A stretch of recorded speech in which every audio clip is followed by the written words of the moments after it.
네, 안녕하십니까 신협 구독자님들. 저는 조선일보 김지섭 기자입니다. 오늘은 K-팝에 대해 말씀드려 보려고 합니다.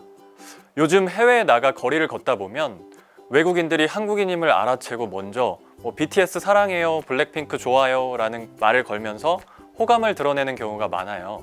BTS나 블랙핑크와 같은 국내 유명 아이돌 그룹 멤버들에 대해 구체적으로 물어보기도 하고, 또 한국이라는 나라에 대해서, 그리고 한글이 어떤 뜻을 가지는지에 대해서 물어보기도 합니다. 네, 사실 K-팝의 글로벌화는 2012년도 아마 기억하실 거예요. 싸이의 강남스타일이란 노래가 있잖아요.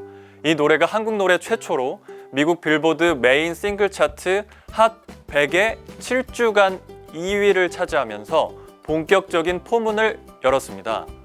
이로부터 8년이 지난 2020년 8월 방탄소년단은 디지털 싱글 다이너마이트로 한국 가수 최초로 빌보드 1위라는 기록을 세웠습니다.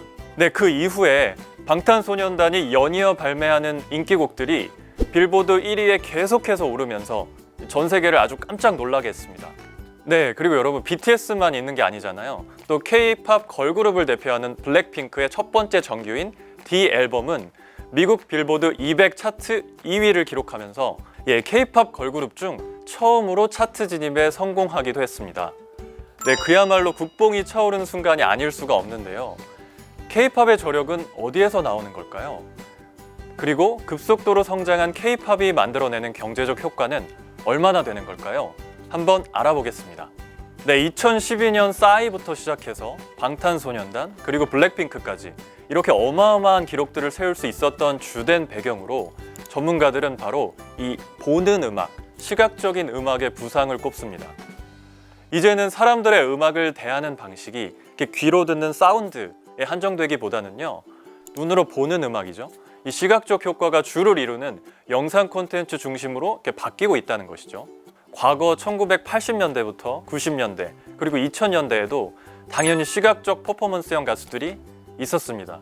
네, 80년대 조용필 오빠 부대를 시작으로요, 90년대 서태지와 아이들, H.O.T, 잭스키스, S.E.S, 그리고 핑클 이런 그룹들이 많았는데요. 여기에서 이제 중요한 변곡점이 2008년 스마트폰이 등장한 해잖아요.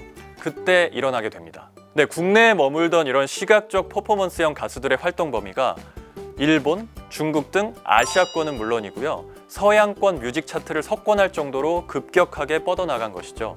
특히 유튜브나 틱톡, 네이버 TV 등 영상을 기반으로 하는 플랫폼이 빠르게 성장을 하면서요, 음악을 소비하는 형태가 이 청각에서 시각으로 전환하는 데 아주 큰 역할을 했습니다. K-팝의 저력을 논할 때 절대 빠져서는 안 되는 것이 또 있습니다. 바로 국내 엔터테인먼트사의 치밀하고 체계적인 아이돌 육성 전략입니다. 국내 엔터테인먼트사는 기본적으로 인적 자원의 발굴, 즉 캐스팅이죠. 이 캐스팅을 도맡는 것은 물론이고요, 회사 내부에 전속 작사, 작곡, 편곡자를 보유해서 아이돌의 이미지와 세계관을 구축하고 앨범을 총괄 기획합니다. 또한 음악 발매, 유통은 물론 아티스트의 모든 활동을 관리하는 원스톱 풀서비스라고 하는데요, 이 시스템을 제공하게 됩니다. 네, 그리고 특히 아이돌의 역량 개발에 있어서는요, 거의 사관학교라고 불릴 정도의 체계적인 트레이닝 시스템을 국내 엔터테인먼트사는 보유하고 있습니다. 안무, 보컬, 악기, 연기, 언어 이렇게 총 5가지 분야의 훈련으로 이루어지는데요. 그 그룹 내에서 개인별 역량에 따라서 맞춤형 트레이닝을 제공하기도 합니다.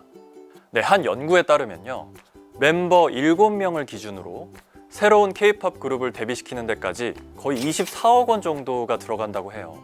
그래서 연습생 1인당 연간 훈련 비용으로 따져보면 한 1억 2천만 원 정도?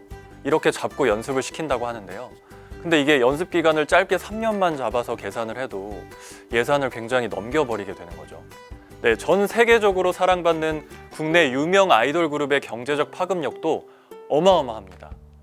미국 포브스지에 따르면요, 방탄소년단은 46억 5천만 달러, 한국 돈으로 하면 6조 7천억 원에 달하는 GDP 창출 효과를 지닌 그룹으로 평가받습니다. 네, 한국문화관광연구원은요, BTS의 신곡이었던 다이너마이트가 빌보드 1위를 차지했을 때 경제적 가치가 1조 7천억 원에 이를 것으로 추산했습니다. 앨범 판매에 따른 수익은 물론 관련 제품 판매 등 직간접적인 부가가치를 모두 합한 수치입니다. 이를 통해 발생하는 고용 유발 효과도 8,000명에 달할 것으로 추산됐습니다.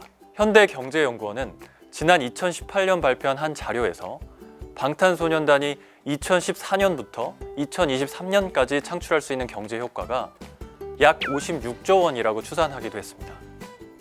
네, 지금까지 K-팝의 성공 비결과 경제적 효과에 대해서 알아봤습니다.